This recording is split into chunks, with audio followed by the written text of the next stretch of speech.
မြန်မာလူငယ်တွေဂျပန်နိုင်ငံကိုဘာလို့ရက်နေလဲဒီကြောင်းအရာကိုလိုချုံနေတဲ့အချက်၅ချက်နဲ့ပြောပြပေးပါမယ်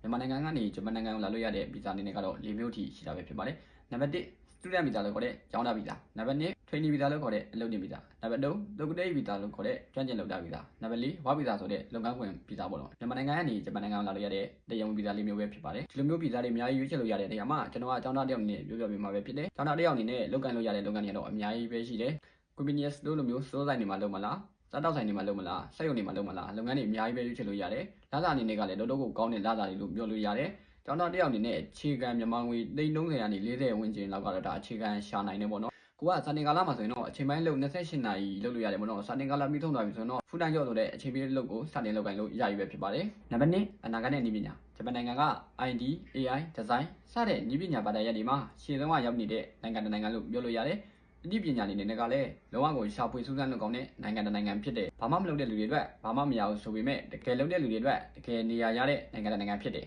နံပါတ်3တာဝန်ယူမှုတာဝန်ခံမှုဂျပန်မှာက discipline ဆိုတဲ့စီကံပိုင်းနဲ့အခြေပိုင်းကိုလုံးဝတလိတသားတန်ဖိုးထားတဲ့နိုင်ငံတစ်နိုင်ငံဖြစ်တယ်